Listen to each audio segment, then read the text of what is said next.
Students, मैं Sanjay sir class 9 के physics में इनर्शिया का क्वेश्चन नंबर 4 तक बताए थे। आज जो है क्वेश्चन नंबर 5 से स्टार्ट करेंगे। तो क्वेश्चन नंबर 5 कहता है when A hanging carpet is beaten with A stick the dust particles starts coming out of it.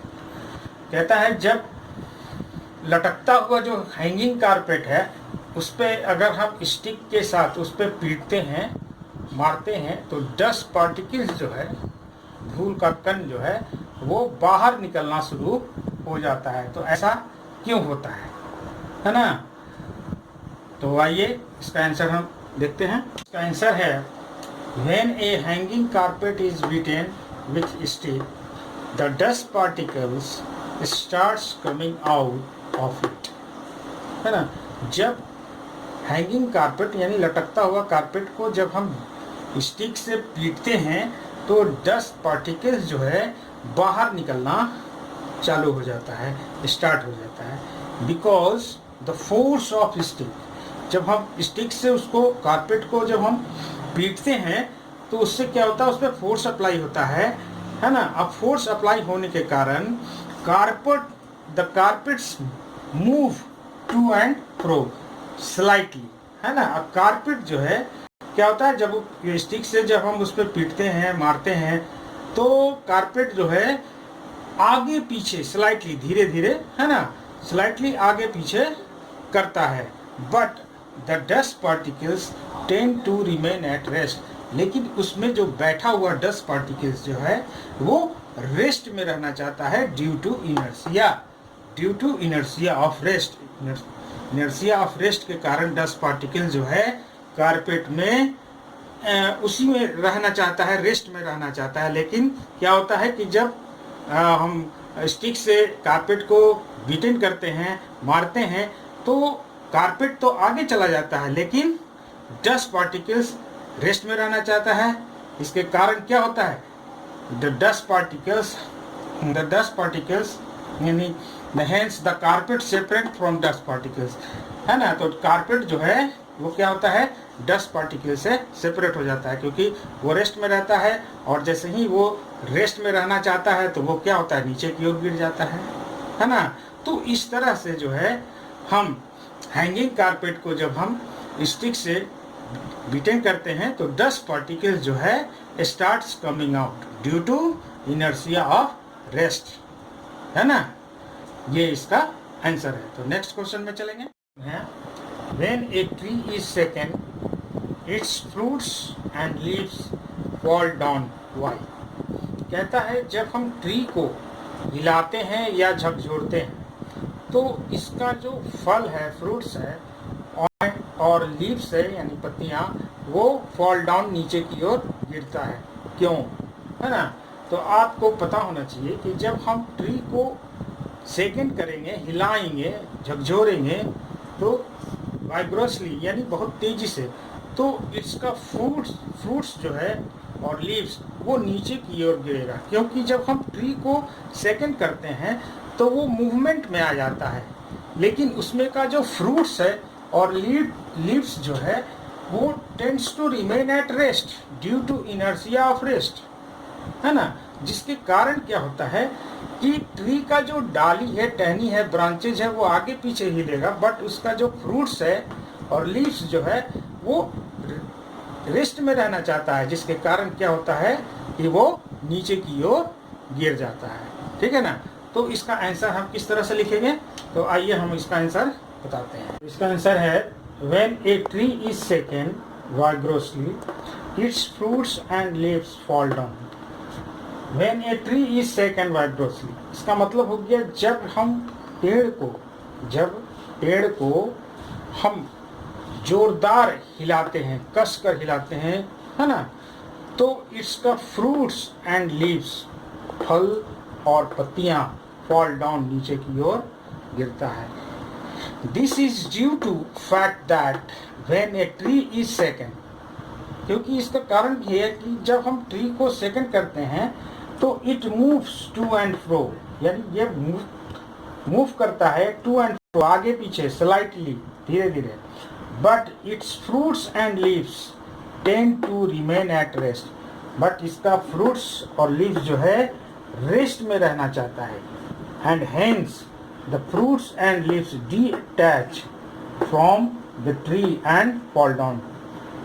और तब क्या होता है, hence fruits and leaves detach हो जाता है, यानी वो टूट जाता है, कट कर अलग हो जाता है, फ्रॉम द ट्री, है ना, पेड़ से वो अलग हो जाता है और नीचे की ओर गिरता है। इसी तरह से बहुत सारे बागों में देखते हैं कि माली जो है ऊंचे ऊंचे डालियों पे, टहनियों पे जो फूल होते हैं या जो फल होता है उसको जो है कस कर उसके टहनियों को हिलाता है, पेड़ को हिलाता है ना। जब कस कर हिलाता है तो उसमें से जो फूल है या फल है या पत्तियां हैं वो क्या होता है, नीचे की ओर गिरता है। तो ये वाइब्रेशनली का मतलब होता है जोरदार, सेकंड का मतलब होता है हिलाना, और टू एंड फ्रो यानी आगे पीछे, स्लाइटली, ठीक है ना, और डिटैच का मतलब होता है अलग होना। तो इस तरह से इसको हम वर्ड मीनिंग अगर नहीं आता हो तो अलग आप नोट कर लेंगे और उसको याद करेंगे। तो इस तरह से जो है पेड़ का फल जो है वो, पेड़ का फल और पत्तियां जो है पेड़ से अलग होता है और नीचे की ओर गिरता है due to inertia of rest. ठीक है, तो नेक्स्ट क्वेश्चन चलेंगे। क्वेश्चन नंबर 7 है, explain why it is dangerous to jump out of moving bus और ट्रेन। इसको एक्सप्लेन करेंगे कि क्यों जो है चलती हुई बस या चलती हुई ट्रेन से जब हम जंप करते हैं तो वो खतरनाक होता है, क्यों, एक्सप्लेन करना है ना। अक्सर आप देखते हैं कि कितने व्यक्ति चलती हुई ट्रेन से जंप करते हैं तो गिर जाते हैं, कट जाते हैं, मर जाते हैं। उसी तरह से चलती हुई बस से कोई व्यक्ति कूदता है ना, जंप करता है तो उसका हाथ पांव टूट जाता है।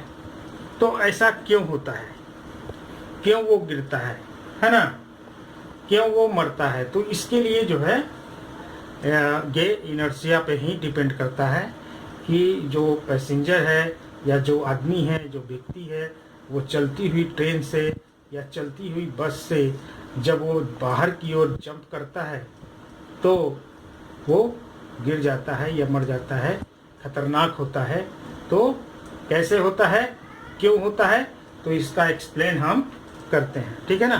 तो आइए आंसर इसका हम देखते हैं क्या होगा। आंसर है, it is dangerous to jump out of moving bus और train because jumping man who is moving with the high speed of the bus or train would tend to remain in motion even on falling to the ground। ठीक है ना, कहता है यह जो है dangerous है, खतरनाक है।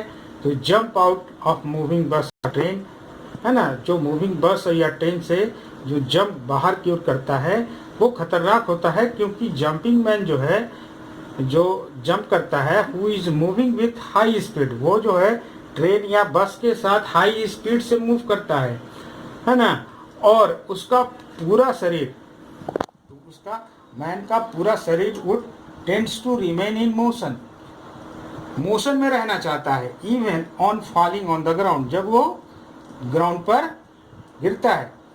तो a man half lower part come to rest, है ना, जैसे ही आदमी चलती हुई बस या ट्रेन से जंप करता है तो उस व्यक्ति का आधा लोअर, आधा भाग, है ना, इसका आधा भाग, जैसे ये आदमी है, ये है ना, तो